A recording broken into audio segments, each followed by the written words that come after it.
Bienvenidos al Autismo y Yo con Miriam Gimal. Espero que estén súper bien porque hoy les tengo un podcast de lujo. Este tema me lo vienen pidiendo mucho tiempo, hace años y es constante. Miriam, ¿cómo sé si mi hijo está creciendo bien? Yo lo veo chiquito comparado a otros niños de su edad o al revés. Miriam, mi hijo está mucho más grande que personas de su edad. Y para los que no saben, hace algunos años atrás, Raquel no estaba creciendo. Fui a varios endocrinos. Por alguna razón, cuando tiene que ver con el autismo, los médicos a veces, si no tienen conocimiento, les puede dar un poco de miedo, que fue el caso con Raquel. Hasta que encontré a una gran médica, que es nuestra invitada de hoy, a la doctora Omidres Pérez. Bienvenida. Gracias, gracias. Feliz de estar aquí, feliz de compartir con todos ustedes y con esa audiencia maravillosa que te acompaña. Te digo, yo amo hablar contigo y realmente me sacaste de un hueco bastante negro, doctora, porque en ese momento yo había ido a varios endocrinos. Uno me llegó a decir que los órganos de Raquel no entrarían dentro de su cuerpo por lo chiquita que se estaba quedando. O sea, imagínate, y esto fue en Miami, semejante, no, me quería morir. Entonces, cuando queríamos empezar a tratarla, yo le pregunté al doctor, pero entonces, ¿qué quiere hacer? Y me dice, bueno, yo quiero hacer un estudio, pero ese estudio requería que le inyectaran, ¿ok? Un medicamento para personas con esquizofrenia, porque ese medicamento iba a hacer que disparara su propio hormona de crecimiento para medirla. O sea, solamente el estudio sonaba sumamente invasivo. Entonces, bueno, no quiero empezar por ahí porque estamos ahí hablando de lo más alto.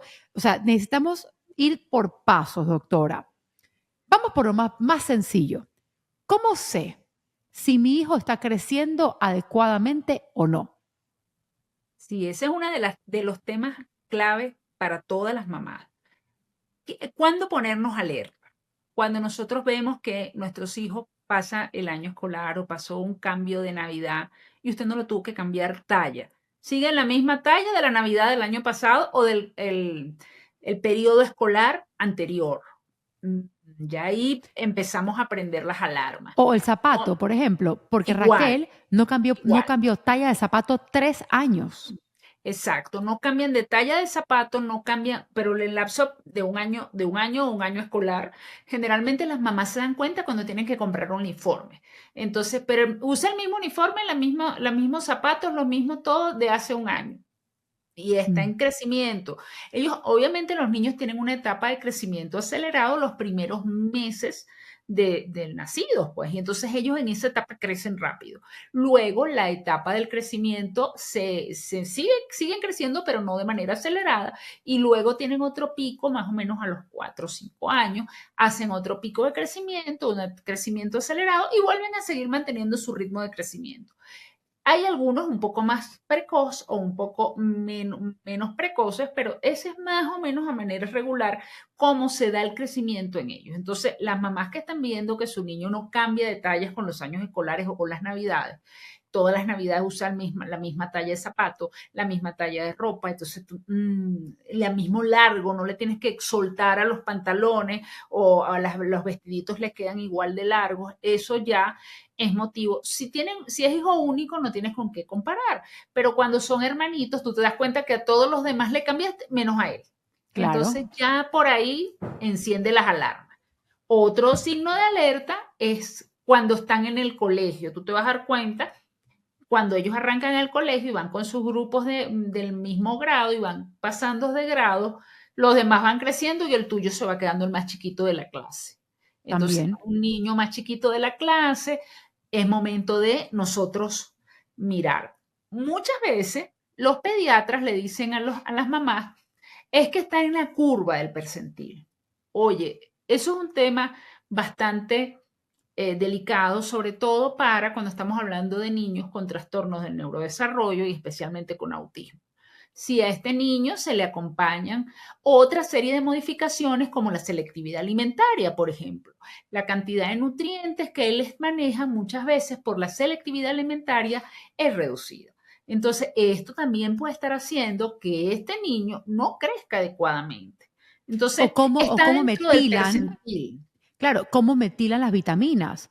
O sea, O cómo las ocupa, exacto. O sea, cómo las ocupa su metabolismo durante su ingreso. Porque puede que coma de todo, pero no lo usa con la misma eficiencia que un niño sin un trastorno del neurodesarrollo o incluso con un trastornos gastrointestinales. Eso lo vemos igual en los niños con diferentes trastornos gastrointestinales que aún no teniendo autismo también tienen ese problema y no absorben igual. Entonces, aquí hay que individualizar. Entonces, meter a un niño en una curva del percentil, donde supongamos tú lo vas a comparar con la edad, con los percentiles y curvas de crecimiento de la población. En el caso, imaginémonos el ejemplo de Ecuador. La talla promedio del ecuatoriano es pequeña. Entonces, si su mamá y su papá son alemanes, tú no me lo puedes meter a él o a ella en una curva de una talla de crecimiento ecuatoriana, porque evidentemente siempre va a estar en la media, pero para su descendencia, para su genética, él está por debajo.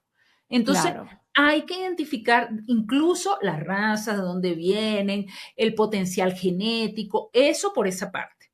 Y a veces incluso hay otros detalles asociados con la individualidad de cada uno de los niños, que por eso es que es tan importante nosotros conocer el caso al detalle para nosotros poder darle apoyo, porque no todos son iguales. ¿Cuál Yo he fue el tenido, crecimiento en el útero, por ejemplo? ¿Cuánto pesó al wow. nacer?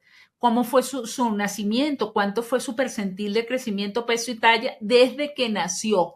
Para nosotros tomar una decisión. Yo he tenido pacientes por acá en Panamá que son niños que están gordos, están obesos, ¿verdad? Y cuando le haces los estudios de ver cómo están la parte metabólica, la parte de las vitaminas, están desnutridos, Sí, malnutridos por completo y están gorditos. Entonces, yo entiendo lo que dices en que, venga, si tú estás notando, si tu mamá y tu papá son bajitos y tu niño está bajito, no significa que tu hijo está bien. O sea, o al revés. ¿Qué pasa con los pacientes? Porque he tenido muchos pacientes que me dicen, ay, mira, a mí me pasa al revés. El mío está enorme, súper más alto que todo el resto o sea, ambas cosas son alerta como para mirar. sí, totalmente. Porque tenemos casos de pubertad precoz, pubertad acelerada. Tenemos casos de pubertades tardías que también aumentan la talla. Tenemos problemas genéticos o enfermedades del colágeno o enfermedades congénitas que no nos damos cuenta hasta que el muchacho está creciendo de manera acelerada. Por ejemplo, un síndrome de Marfan. Son casos donde ellos crecen de manera acelerada y cambian, van por fuera. Pero no, digamos, en comparación con las tallas bajas, la talla baja es dentro de las alteraciones de crecimiento la más frecuente. Ahora, Esa es la tendencia, doctora, que usted ve con las personas con autismo que tienden a quedarse chiquitos. hay una predisposición, no necesariamente genética, porque fíjate, hay trastornos metabólicos que de por sí se acompañan desde el punto de vista genético con talla baja. Ujú. Hay niños que nacen con trastornos relacionados al neurodesarrollo que ya vienen con esa genética y por supuesto ese gen va a favorecer a que tengan una talla baja, pero hay otros que no, que nacen sin ese gen, pero hay trastornos alimentarios, hay algunas medicaciones incluso si se acompañan de epilepsia, en los casos de anticonvulsivantes, hay una serie de fármacos también que pueden estar relacionados y que favorecen también a la pubertad adelantada o a la talla baja. Entonces nosotros para hablar de estos contextos tenemos que ver las dos cosas, todos los detalles. Y un detalle importante es la pubertad. Es ¿Por muy qué? importante. Yo te digo, el otro día me escribió una seguidora, me dice, Miriam, y yo le di tu número, porque me dice, Miriam, estoy muy preocupada, mi hija tiene 6 años, ya tiene pelos, pelitos, ya tiene cenitos, ya tiene olor en las axilas. ¿Es normal o no es normal? Y yo no le supe contestar, porque no sé para ella si es normal o no es normal. ¿Existen parámetros de pubertad donde dirías, es normal que haya pelito a esta edad, es normal que haya odor a esta edad? ¿Cuál serían? Sí, sí, fíjate que en el caso pubertad y talla vienen muy de la mano, porque mientras más temprano se desarrollen, el potencial de talla final es menor. O sea, no es igual la talla que alcanza un niño que se desarrolla a los 9 años o una niña que tiene una pubertad a los 9 años que la que la tiene a los 12, a los 13. Ujú. En el caso particular de los niños con autismo, esto es todo un capítulo, porque nosotros tenemos que evaluar como endocrinólogos no solamente si tiene vellito o no, sino cómo está el desarrollo neurocognitivo de esa chica o de ese chico, cómo va a asumir, tiene herramientas psicológicas para asumir el cambio físico que se le viene con sus pares, en su entorno, todos esos detalles para nosotros decir, oye, no está preparada todavía o no está preparado. Yo tengo varios casos así, que entonces, incluso a los 9 años ya se considera que es una pubertad, no es precoz, es normal, pero Wow. normal para un niño neurotípico que pudiera estar ya considerándolo, que incluso es un normal entre comillas, porque incluso muchos neurotípicos no lo manejan a los Es 9 que años. los 9 años no es lo O sea, normal. Lo normal antes era 13, 14. obvio, pero todos esos valores se han movido, ¿producto de qué? Producto de la aceleración de la pubertad que estamos teniendo con los años, se ha visto, pues. Entonces, podemos nosotros, niños que se desarrollen en esa misma edad, una niña con vellitos de 6 años, con olor. Dice, yo le digo a las mamás, huélanlo. El niño o la niña que no se ha desarrollado, que no tiene activación hormonal sexual, huele a monito. Ellos sudan y huelen a monito. Cuando Ok. usted ve que ese olor cambió y huele a cebolla, a borracho amanecido, como le digo Oh yo, my a God. borracho amanecido, señor, prenda las alarmas. No tienes Ah, que esperar ni siquiera que salgan los vellitos, porque vellitos, cuando empiezan incluso a oler cambios de olor, vellitos o incluso cambio de coloración del pezón. El ya. pezoncito se le pone un poquito más oscuro y ahí ustedes hay ¿A que qué, estar muy alerta. ¿En qué edad sería hoy por hoy, en el 2024, normal para un ser humano neurotípico, ¿verdad? Ya después hablaremos de qué herramientas existen para aguantar un poco o frenar la pubertad a nuestra conveniencia, ¿ok? Pero, ¿cuál sería el parámetro normal de empezar a ver seno, vello, olor en niño o niña? O sea, ¿cuál es la edad? Mira, la literatura te habla que a partir de los 7 y medio a 8 años, en general, en niñas, tú puedes empezar a ver los cambios y un poco de 8 a 9 en los niños. En los varones siempre es en la pubertad un poquito más atrasada, o sea, es más lenta que en la niña. Pero esto es donde nosotros podemos decir que una pubertad normal es a partir de los 9.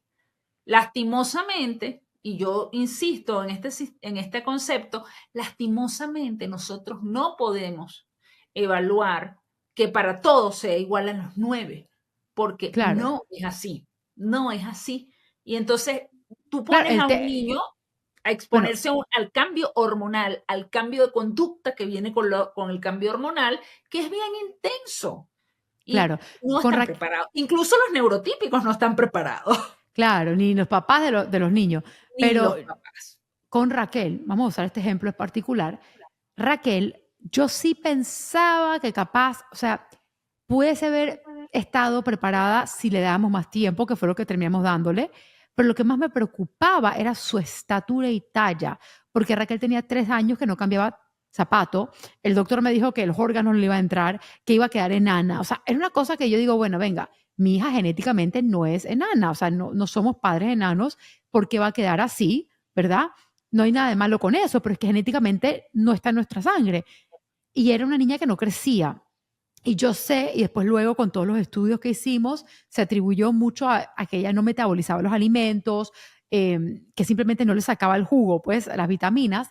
Y sí intervinimos, pero en el caso de Raquel, a mí me preocupaba mucho su talla. Ella no estaba creciendo a la par a otros niños.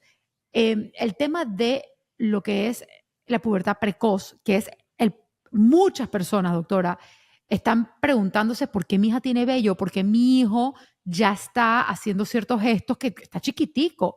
Entonces, ok, primer paso, si estamos viendo algo fuera de lo normal, si algo nos late, ¿deberíamos ir a un endocrino inmediatamente? ¿Deberíamos de ir igual para chequear nada más? ¿Cuál sería la práctica para empezar a tener como que nuestras manos en el pulso del crecimiento de los niños?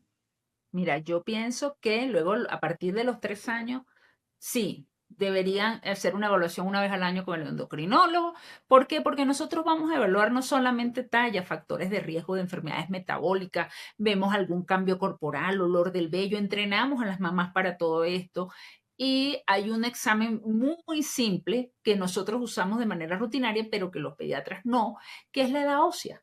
Entonces, uno le hace la radiografía de la mano no dominante, en este caso si él es diestro, de la zurda o viceversa, y eso nos tiene que dar una correlación un año más o un año menos con respecto a su edad cronológica. Es decir, si el niño tiene 5 años, la edad ósea puede estar entre 4 a 6. Entonces, uno cuando lo ve incluso en los límites, en las rayitas hacia los extremos, uno le acerca la evaluación, un seguimiento semestral. Si uno ve que la tendencia es a abrirse la curva, inmediatamente empiezas a prender las alarmas y ves qué está pasando aquí. Claro. Entonces, pero no solamente eso, sino que los papás tienen que intensificar ese seguimiento e insistirle, sobre todo a sus pediatras, para que se lo manden. Mira, ayer casualmente veía yo una niña neurotípica, de hecho, que la mamá me consultó porque a los 6 años se tocaba mucho. Le mando a hacer la edad ósea, tiene año y medio por encima. Y yo, Ujú. no, ya más de un año no es lo adecuado, vamos a hacerle todos los estudios. Pues como está en Estados Unidos, tiene que esperar que el primary care no le pareció que era nada importante. Yo le insistí tanto que ella terminó viajando a su país de origen y se lo hicieron allá. Bueno, la niña tiene ovarios, folículos a punto de Ya menstruar. preparada a los En- 6 años. Wow. Preparadas Eso es a los 6 años. traumático. Eso es Claro. traumático. Entonces, cuando usted vea que el sistema de salud o que el profesional de salud no le presta atención a esos detalles, busque otro. Y busque otro hasta que le hagan caso. Porque realmente el tema es como hay tanta ignorancia en este punto, no importa.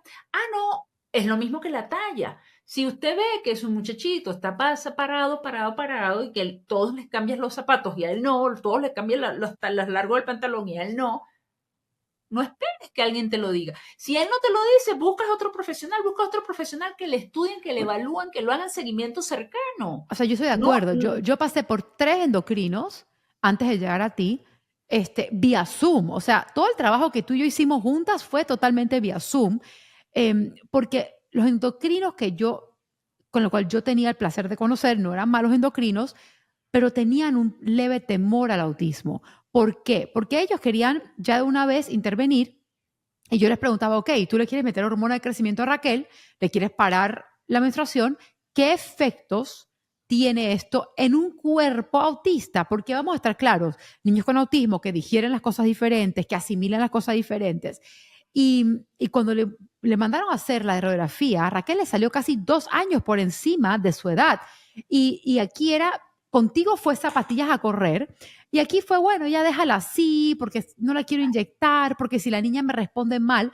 Y yo recuerdo que yo empecé a buscar todo el internet por una documentación de hormona de crecimiento con una persona con autismo para ver qué, a ver cómo reaccionaban, y yo no encontré absolutamente nada. Incluso Raquel se viralizó la primera vez en TikTok por una inyección de hormona de crecimiento que tú le mandaste, que yo decidí filmar porque quería que el mundo viera, yo quería documentarlo por si acaso otra mamá estuviese en mis zapatos buscando hormona de crecimiento y autismo. Entonces, bueno, yo sí quiero hablar un poco, doctora, de las intervenciones que existen hoy para padres como yo, que pasamos tú y yo juntas por esto, que necesitan frenar la pubertad. Quiero saber, ¿se puede frenar ambos, niña y varón? ¿Cómo se hace? ¿Cuáles serían los pasos? ¿Cuáles son los riesgos? Cuéntame un poquito. bueno, fíjate que sí, niñas y varones se frenan, más en el varón incluso puede pasar desapercibido. ¿Por Ok, qué? Por eso es que es tan importante la edad ósea, porque el varón, como hacen cambios sutiles, cambio de la voz, un poquito del vello, pero no lo ve y es un poco más tardío generalmente que la mujer. Entonces, se ve como un hombrecito. Y muchos papás incluso hasta se sienten orgullosos porque, ay, se ve como un hombrecito tan chiquito, qué lindo. pero ya va, no es que se vea hombrecito, es que eso también significa que si se cierran los núcleos de crecimiento antes de tiempo, porque se desarrollan a tiempo adelantado, ¿qué va a pasar? Que limitamos el crecimiento. El crecimiento tiene dos grandes, digamos, aceleradores. Antes de que empiecen los signos puberales, comanda la hormona de crecimiento. Cuando empiezan las hormonas sexuales a aparecer, que es en la etapa prepuberal y puberal, ya la hormona de crecimiento no es la que comanda y empieza a comandar las hormonas sexuales. Entonces, si nosotros tenemos un chico o una chica que queremos evaluar eso, tenemos que ver la edad ósea, vemos si ha tenido un seguimiento, ya uno empieza a darse cuenta que se empieza a acelerar la edad ósea. Entonces, cuando se empieza a adelantar la edad ósea, empezamos a prender las alarmas, igualito que cuando se retrasan.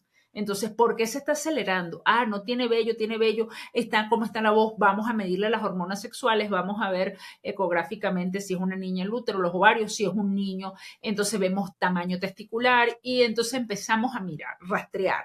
¿Dónde está el problema? Generalmente hay dos grandes aceleradores de la edad ósea.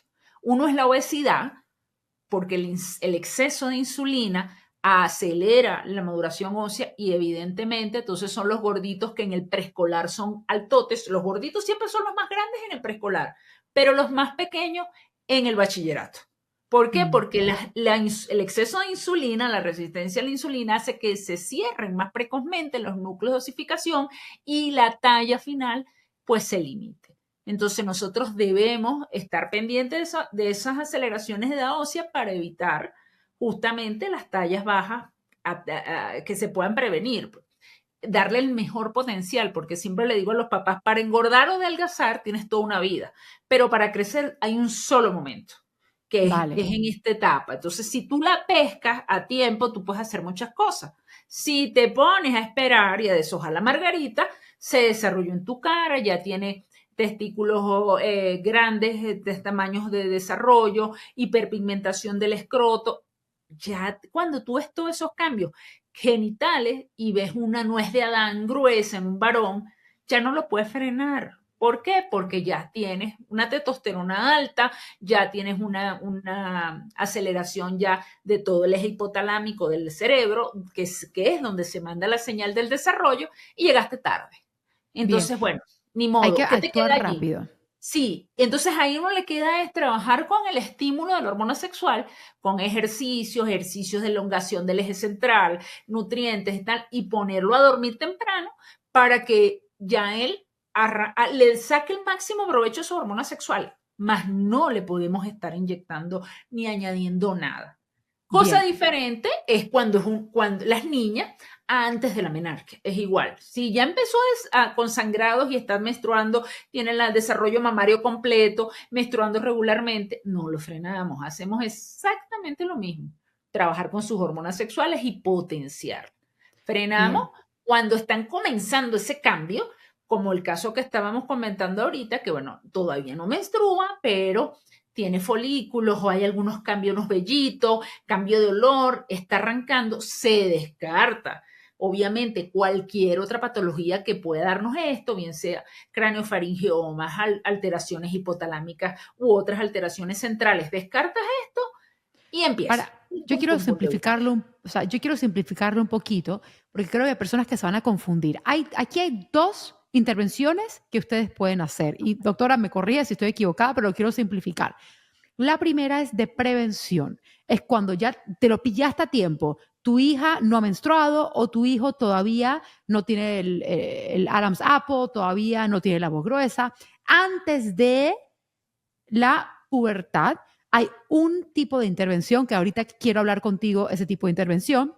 Es una intervención obviamente más eficaz, más rápida, que va a dar más fruto. Pero si ya pasaste esa etapa, si ya tenemos a un niño que ya se desarrolló o una niña que ya está menstruando, no significa que por esos añitos que va a dejar de crecer. Ahora es otra hormona la que manda, ya no es la de crecimiento, sino la hormona sexual. Y aquí hay que trabajar de otra manera. No va a ser tan eficaz, pero algo de provecho se puede sacar. ¿Estoy en lo correcto? Perfecto.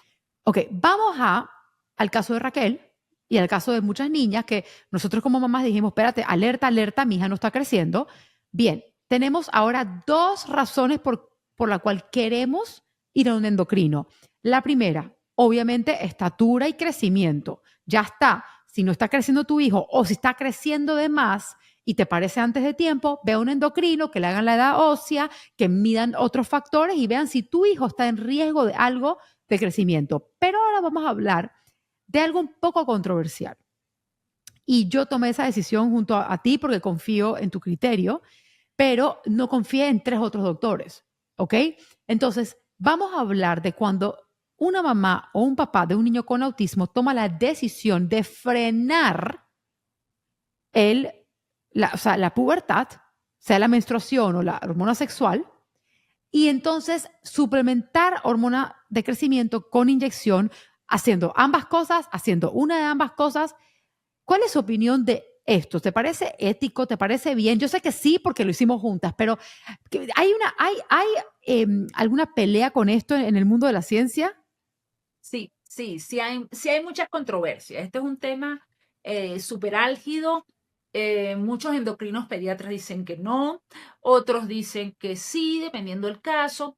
Realmente yo siempre tengo una premisa. Si fuese mi hijo, ¿qué hiciera yo? Si fuese mi hija, ¿qué hiciera yo? Y sobre todo, de manera muy especial, teniendo yo un hijo con esta condición, que afortunadamente creció normal, pero si hubiese sido su condición, ¿qué hubiese hecho? Le freno y le pongo y le doy el máximo provecho.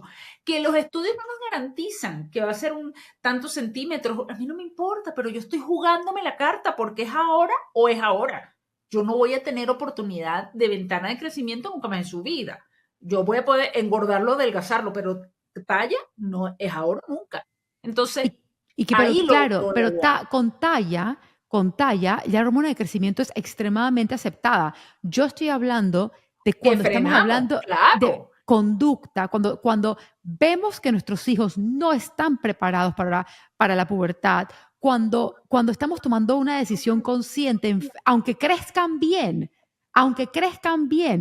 de frenar para darle tiempo a la parte neuropsicológica, a la parte neuronal, de que puedan afrontar la pubertad. Esa es la parte que yo quiero saber tu opinión. Absolutamente aceptado. De hecho, yo tengo varios pacientes que tengo en esa situación, que a los 9 años ya estaban listos y todos los endocrinos que se habían visto, sí, déjala tranquila. Y yo decía, ya va, pero es que no se puede ni limpiar todavía sola. Si todavía peleas tú para que se limpie, ¿cómo lo vamos a enfrentar una menstruación? ¿Cómo nos vamos a enfrentar a una menstruación que cuando ella le da calor se quita la ropa?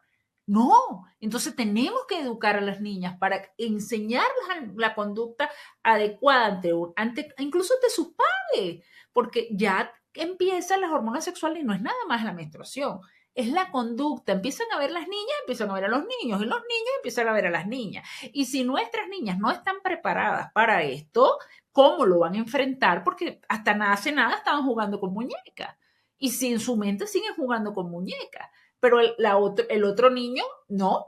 Y ellas van a empezar a ver a los niños y no para jugar con muñecas, sino para explorar las cosas que ellas les va a llamar la atención porque es hormonal. El Y los impulso sexual varones van a es hormonal. empezar, claro, Y y el los varones varón es lo mismo. van a empezar a Entonces, tocarse en público, a hacer cosas que hacen los niños con criterio, en privado. lo hacen en Mucho, público, claro, totalmente, y se quitan la ropa, entonces, ¿cómo queda? Porque no es la misma gracia que un niñito pequeño, con genitales no sin desarrollo, se quita el pañal y más bien es gracioso, pero cuando se quita el pañal y lo que salga es pelo, no va a ser gracioso. Y entonces allí, ¿cómo haces tú? Como claro. mamá, entonces tú tienes que trabajar todo eso, adicional a los cambios de humor, cambios de personalidad, de estilo, berrinches adicionales que van a venir producto de las hormonas sexuales, que no Cuando es un uno, secreto, todos lo cua- pasamos. cuando uno frena la menstruación con una inyección, ¿verdad? Es una inyección que se frena. ¿Se usa la misma para los varones? Sí, usamos generalmente la misma para los varones. No ¿Qué hay, es? ¿Cómo funciona esa inyección? ¿Qué hace? funciona frenando a nivel del hipotálamo, básicamente, no periférica. Y eso es un detalle importante porque me he visto algunas personas que han ido buscando esta opción en sus hijos y les han frenado las hormonas periféricas. Es ¿Qué, decir, qué le dan significa eso? Es decir, le frena la acción de la hormona en el tejido, de la testosterona, pero Ajá. no le frenas la producción cerebral.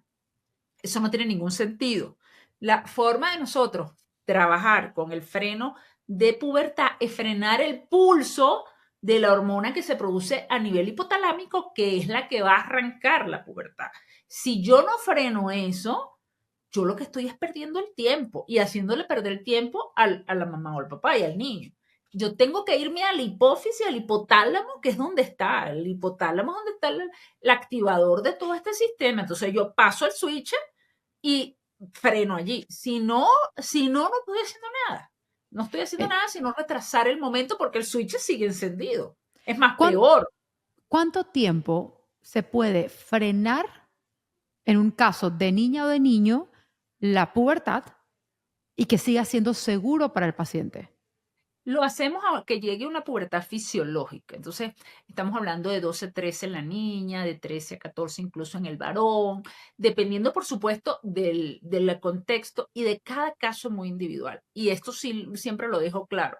Aquí tiene que haber una colaboración de la familia y del equipo. O sea, porque yo no le mando a nadie ni hormona de crecimiento ni freno de pubertad si yo no tengo un equipo de familia apoyando. Porque esto requiere apoyo, seguimiento, control, que estén pendientes, que salieron pelitos, que si se frenó, que si sigue sudando, no sigue sudando, porque yo tengo que ver la reversibilidad y no solamente en exámenes de sangre, sino también en la parte clínica. Entonces allí papá y mamá están pendientes. Pero si yo no tengo un apoyo familiar que haga esa evaluación y esa contención periódica y me esté avisando de manera dinámica, incluso ni siquiera lo propongo, ni siquiera lo propongo, porque ese es otro aspecto importantísimo. Aquí no vale, cuando nosotros vamos a trabajar con este grupo de niños bajo este tipo de situaciones, aquí no me vale, yo no tenía tiempo, es que yo no le avisé, es que a mí se me olvidó, que a mí me parecía, no, no. Aquí se le dan las reglas del juego claras y usted se monta en este juego. No quiere, me parece difícil, yo no voy a tener tiempo, entonces no vamos para la fiesta. No, para esta fiesta M- no nos montamos. A mí Porque es me da una risa. responsabilidad. Me da Es una risa que responsabilidad. dices eso porque ¿qué me pasa? Que cuando yo tengo orientaciones con papás que quieren venir a BTC o que quieren que yo les refiera a donde ti o una dieta o lo que sea, yo siempre sé lo que van a sacar los hijos adelante porque son los que están ahí con lápiz, papel y están listos. A ver, están sedientos de la información que yo les voy a dar. En contraste, los que toman la cita en el carro manejando o en el supermercado, o me ha pasado incluso de que estoy tomando una cita con una persona que está haciendo las uñas, ella hace uñas, le hace las uñas a la clienta y me tiene a mí de costado. El compromiso del padre tiene mucho que ver con cómo el pronóstico de ese niño, eh, cuánto le alcanza. O sea, yo creo que es así. Entonces me da risa que te ha pasado a ti también, que tenemos papás, bueno, el compromiso lo es todo. Pero yo quiero saber, ¿por qué? ¿Por qué en el caso de la hormona no sería solamente inyectárselo y ya? ¿Por qué hay que estar pendiente? Sí, porque pues las hormonas no solamente, si bien es cierto, cuando nosotros vamos a hacer un freno, no solamente es la hormona, sino los efectos periféricos que esto va a tener, sobre todo el metabolismo. Entonces, si yo voy a frenar una hormona, yo tengo que saber cuáles van a ser las indicaciones, las dosificaciones e incluso la respuesta hormonal muy particular de cada niño. En el caso, por ejemplo, de los niños con autismo, todos los estudios te dicen, nada se sabe sobre el efecto de la hormona, ni de hormonas que frenen el desarrollo, ni de hormona de crecimiento sobre el estado neurológico. Entonces nosotros tenemos que ir a microdosis e ir ajustando, viendo si hay cambios, cómo está la conducta, cómo está su estado general. No es solamente el número cuando vamos a ver talla o es si menstruó o no menstruó, cómo está la conducta. Entonces empezamos a ir ajustando, no va bien, está siguiendo órdenes, no hay problema, no ha habido grandes cambios. Ok, ¿cómo está el eje? Vamos a frenar un poquito más y, chuc, chuc, chuc, y le vamos ajustando. Yo siempre le digo como ajuste de relojero, ¿no?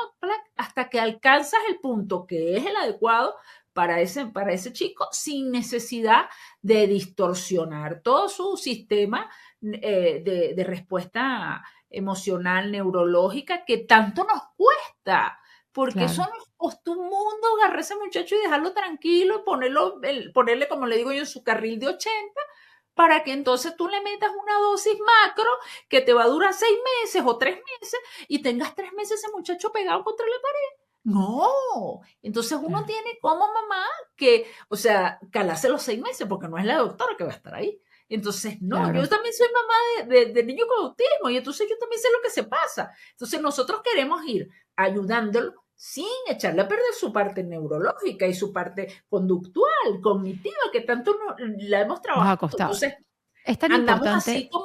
como Mira, los del circo, ¿no? Con 2 bolas a la vez, así que no se nos caiga ninguna. es tan importante lo que estás diciendo y te agradezco. ¿Por qué? Porque van a haber muchos papás, van a terminar llamándote a ti, yo no los culpo, ¿ok? Yo sé que tú haces citas vía Zoom, porque hay muchos papás que vamos a ir a endocrinos que no entienden de autismo y no entienden cómo el cuerpo autista funciona y puede que nos trasteen a nuestro niño. Uno de mis miedos más grandes por la cual hasta que yo no di contigo, yo no le hice nada a Raquel, primero era, ok, bloquearla hasta que yo sentí que necesitaba permiso de otra mamá. O sea, que me dijera, Miriam, aquí no tiene nada de malo. Primero que no va a haber efectos secundarios. Yo me recuerdo que tú me dijiste, mira, Miriam, le voy a bloquear y va a estar mejor. Menos crisis, menos estrés, menos... Porque claro, cuando uno tiene esa hormona, cualquier niña que va a menstruar está como loca. O sea, es como que si un extraterrestre viene a tu casa, se lleva a tu hijo y te lo regresa en 5 años. Bueno, yo diría que cuando tú le frenaste a Raquel, me regresaste a mi hija un rato más, ¿verdad? Porque ella no estaba como loquita, como cualquier persona pasando por pubertad. Adolescente, claro. Entonces tú me dejaste muy tranquila con eso. Pero aquí viene la parte del millón.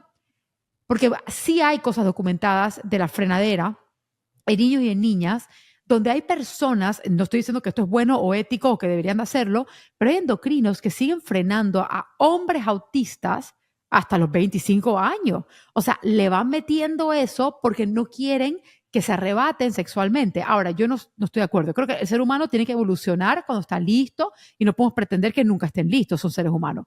Pero Claro. la parte de la hormona de crecimiento, doctora, yo me moría del pánico. Uno, porque yo no estaba dispuesta a hacer esos estudios invasivos para ver si ella lo requería. Claro estaba que lo requería. Y entonces tú y yo hicimos un compromiso. Me dijiste, bueno, Miriam, no vamos a hacer ningún estudio porque el otro es el MRI, o sea, hay un montón de cosas. Tú me dijiste, si tú me haces estudios de sangre todos los meses, una vez por mes, yo te atiendo la parte hormonal de Raquel. Y así hicimos por más de casi 2 años que estuvimos bailando. Ahora, ¿por qué estoy hablando de más? Porque necesito que la gente entienda lo que pasó. Yo para tener esta hormona de crecimiento en mi país tuve que ir a un endocrino acá y fue una que me gusta, me cae muy bien, una súper endocrino, pero no tiene experiencia en el autismo.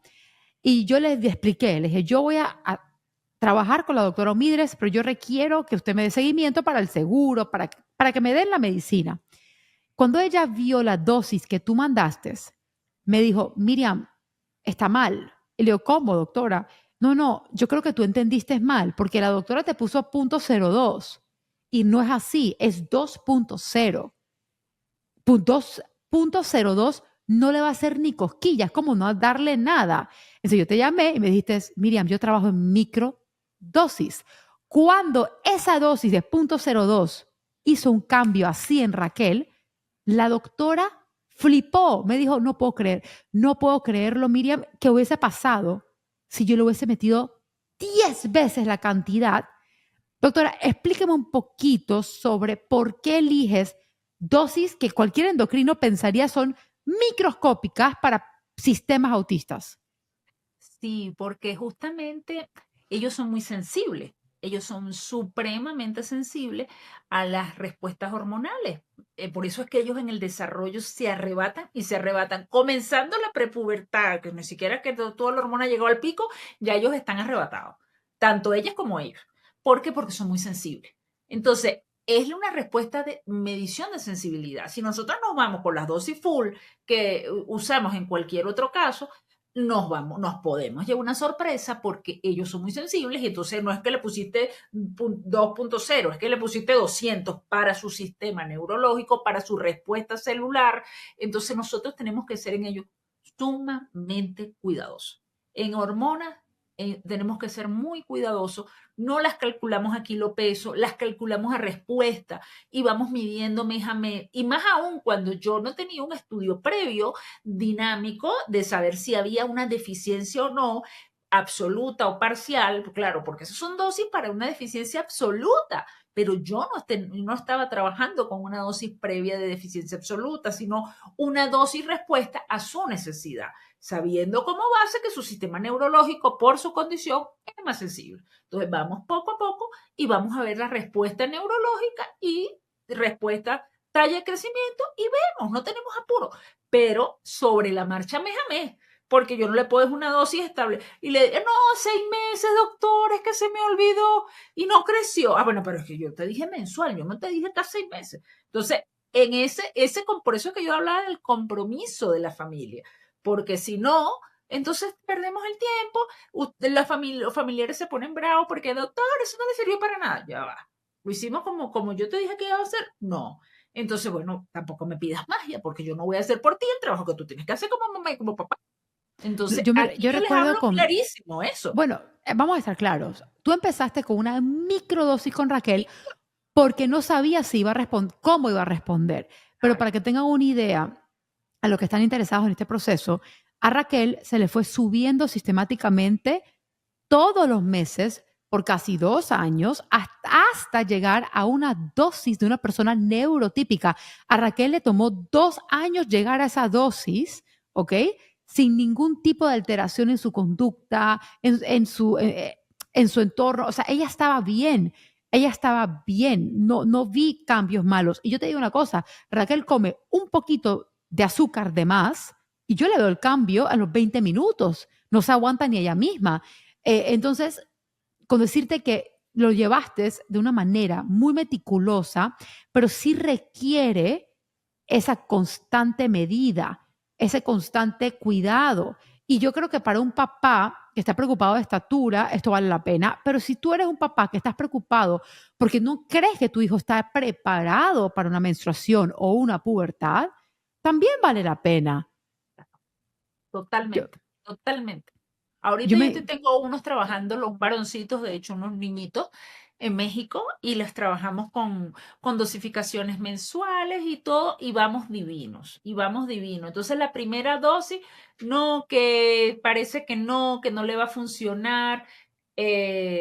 Pues no, sí va a funcionar tranquila, lo mismo, la mamá estaba toda asustada y la mamá es médico, entonces, pero esta es muy bajita, calma. Y cuando vio, ¡ay, sí funcionó! que Calma, es que calma. con ellos hay que ir así. O sea, ¿cuántas veces no hemos tenido, yo por ejemplo, no sé si tú has tenido con tu hijo, donde de repente hay que darle un dormicum para que se duerma, para que le quiten una muela, y lo que hizo el dormicum fue que los alertó más, y uno Sí, dice, venga, o sea, nuestros niños muchas veces reaccionan de lo opuesto a lo que el medicamento debe hacer. Y es por eso que hay que ir con calma, hay que ir poquito, dosis invisibles casi, para ver cómo ese sistema reacciona. Y Raquel estaba reaccionando, y pero a después, su y fue la medida. ventaja.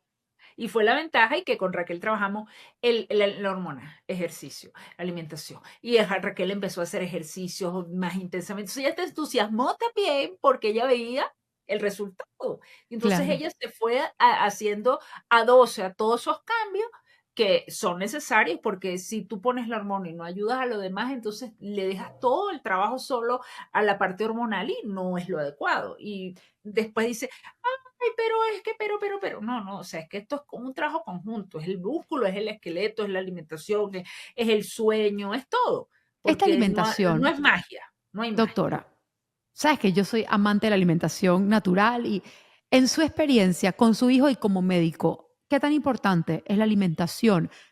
No solamente para el proceso de crecimiento, sino para el pronóstico de nuestros hijos. 101%. Para todo, ni siquiera para la alimentación, para el pronóstico del autismo, para todo aquel que quiera vivir sano, con desarrollo cognitivo adecuado, con productividad mental, con creatividad, tiene que cuidar lo que mete a su boca. Así de simple. Claro, No es pero ¿sabes lo que para pasa, todos, doctora? pero Que para ellos eso, muchísimo más. claro, pero pasa mucho que uno dice, hay que ser saludable, comer saludable, eso se ha convertido en un cliché. Y cuando las cosas se convierten en un cliché, la gente las ignora. ¿Por qué un padre de un niño con autismo tiene o debe de cuidar la alimentación de su hijo? Porque es como ¿Qué es? todo, es como que tú cuides ese es su aseo, su gasolina. Esa es la gasolina que le vas a poner a su carro. Su carro necesita gasolina de un octanaje específico, pero el de él, el tuyo, ¿cuál es la diferencia? Que si tú le das una gasolina a un octanaje que no corresponde, él lo va a mostrar rapidísimo. En 20 minutos, como decías tú, yo le doy azúcar a Raquel y yo lo veo.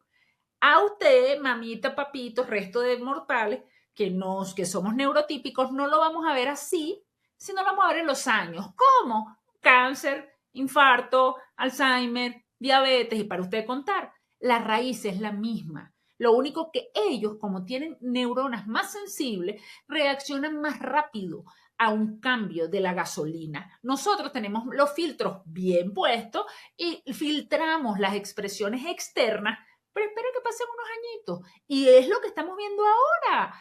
Miriam, ahorita cuántas no estamos viendo gente con cáncer, con Alzheimer, con infarto, Depresión, jóvenes, con depresión. depresión, ansiedad. Mira, pacientes con depresión, ansiedad, tú les cambias la alimentación y mejoran en un 50%. De acuerdo, de Entonces, acuerdo. niños que no entienden en la escuela, es que ese muchacho, yo no sé, mándemele algo para que entienda. Mándamele algo, perfecto. Quítele esto y esto y esto. Cero, esto y esto y esto. Me le va a dar esto y esto y esto. Me lo trae en 3 meses para que usted vea cómo entiende.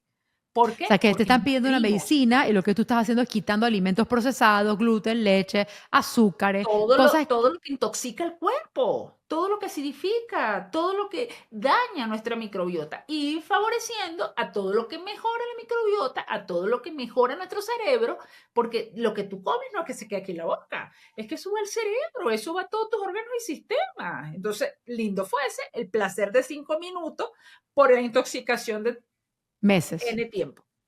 Claro, y también pensando de vuelta al tema del crecimiento, ¿verdad? Yo siento que entre más procesados y más cosas que nuestros hijos no digieren, porque, ojo, si tú no lo puedes pronunciar, tu hijo no lo puede digerir. Tenlo por seguro. Estas Totalmente. cosas que los niños no pueden digerir impiden el crecimiento también. Absolutamente. No solamente que impiden, no solamente que le irritan el sistema nervioso, no solamente que le disminuyen la capacidad, el coeficiente intelectual, no solamente que afecta su ritmo de sueño, sino que afecta su crecimiento y desarrollo. Obviamente. No, pero es que el mío comía pura porquería y creció. Bueno, pero si no hubiese comido todo lo que comió, a lo mejor crece más. Pero no lo sabemos porque evidentemente tú te encargaste de que así fuese. ¿Y por qué digo tú te encargaste? Porque los niños aprenden por imitación.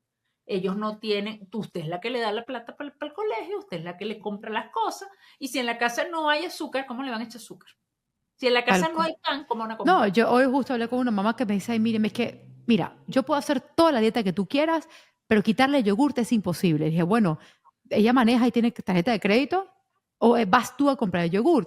Realmente no es que es imposible. Yo sí puedo entender que los papás lo sientan de esa manera, porque como los niños se vuelven adictos a estos alimentos, pues, ¿qué va a pasar? Tienes un adicto en abstinencia en la casa. Tienes un Tienen abstinente miedo en de la la casa. abstinencia, tienen miedo de esa Claro, yo no los claro, culpo, pero sí que se obvio, supera, obvio que se pero claro. supera. Yo siempre les digo, empiecen paso a paso. Y empiecen de un poquito, pero comiencen acompañándolo ustedes. Porque, no, él no, pero nosotros sí. Entonces, yo le digo a veces a los papás, tú quieres hacer que tu hijo, la sociedad sea inclusiva, que a tu hijo lo incluyan, pero tú lo excluyes en tu casa, porque cuando tú le estás dando a él una cosa de comer diferente, tú mismo estás haciendo una diferenciación. Entonces, ¿cómo queremos que nuestros hijos los incluyan cuando nosotros no estamos dispuestos a incluirlos? Claro, Entonces, la o inclusión tener el empieza en sí, casa.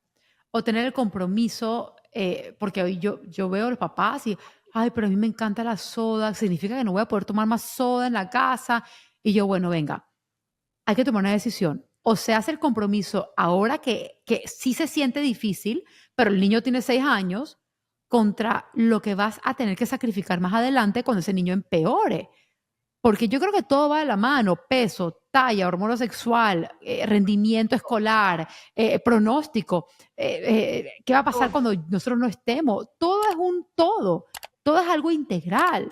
Entonces, Así es. al poder mejorar la parte endocrina, la parte digestiva, la parte de la microbiota, la parte cerebral. Pues todo lo que estamos hablando en este podcast es para ayudar que ese pronóstico del niño suba, se eleve. Claro. Y Wow. al comienzo obviamente es duro, porque ¿qué es lo difícil? Aquello a lo que no estamos acostumbrados. Cuando en la medida que eso se hace costumbre, ya no es difícil, pero cada vez va a ser más fácil en la medida que todos se integren, que vean los beneficios, que lo celebren los pequeños grandes pasos juntos y que sobre todo valoren que lo que estás ganando es mucho más de lo que estás dejando. Entonces Es sí, dejo eso. la soda, pero, pero estoy ganando energía, vitalidad. Yo siempre le digo a mis pacientes, miren, la mejor dieta, vean el alimento y pregúntense, ¿eso me acerca o me aleja a mi meta de vida? Si me acerca, adentro. Si me aleja, piénsenlo, porque cada decisión cuenta. Esto no es una decisión aislada, no, no, todo suma, todo O suma. Y resta, tenemos en ello o que ser resta, coherentes. Sí, o o todo suma o resta, resta, claro, dependiendo. Doctora, dependiendo. hay una pregunta que estoy 100% segura que van a hacer, así que la quiero contestar ahorita. ¿Cuándo es demasiado tarde en términos de estatura para hacer algo al respecto? Cuando le hagan la edad ósea y los núcleos de osificación estén cerrados. Eso te lo dice el informe. Núcleo cerrado. A mí me llegan muchachos de 21 años, 22 años, doctora, es que yo quiero crecer. No, a esa Ya. edad, no, para lo alto no vas a crecer. Podemos mejorar tu masa muscular, mejorar tu tonicidad, mejorar para que te veas un poquito más estilizado y eso va a ser visualmente va a parecer más alto, pero no vas a crecer porque ya esos ¿Qué? núcleos están cerrados, a menos que te operes las piernas y Ay, hagas no. una elongación. Eso es la Ok, única pero cosa. no hay una edad, más o menos. O sea, Ah, a los 15, en el 16. hombre es más o menos 21 años, 19, 21. Es que va a depender mucho de qué tan temprano se desarrolló. Eso va a Ujú. depender mucho de qué peso adquirió, cuál fue su peso máximo, fue obeso, no fue obeso, tomó algún tipo de fármacos que pudieran acelerar el cierre de la edad ósea, por ejemplo, los esteroides. Los asmáticos que usan mucho esteroides y le dan esteroides y le ponen esteroides. Cuidado, porque el esteroide madura, acelera el cierre de las epífisis de crecimiento y me va a limitar el tiempo de yo poder ayudar en algo. Entonces, todo ese parámetro va a variar, pero más o menos en general nosotros hablamos de 21 años en los hombres, hablamos de 19 en las mujeres, ya esos núcleos deben estar cerrados. Es más, si Ok, no están cerrados, hay hay un un retraso problema. de edad ósea. Y si hay un retraso de edad ósea, ¿qué está pasando? Ah, es que tiene una nefrocalcinosis, tienes un problema de pH urinario, metabólicamente estás hipotiroideo, ¿qué pasó? Porque no están ¿Cuá- cerrados porque deberían estar cerrados en ese momento. ¿Cuántos años de regla o de menstruación puede tener un niño, o sea, perdón, una niña, antes de que ya se considere que no va a crecer más? Más que el número de menstruaciones es la epífisis, si está cerrado. Porque fíjate una cosa, hay niñas que menstruan el primer año muy regular y pueden ver una menstruación cada 6 meses, el primer año. Entonces ahí tienes un año que tuvo dos menstruaciones. Hay otra que en ese mismo año menstruó todos los meses. Entonces Ujú. esa tiene 12. Pero más allá de que tenga 12 o tenga dos, el secreto va a ser siempre la edad ósea. Pues y de paso que es un estudio súper sencillo, Sí, no no es duele, invasivo, no no es duele. costoso, es bien Entonces, barato. yo siempre le digo a los papás, luego de los 3 años, háganselo todo una vez al año.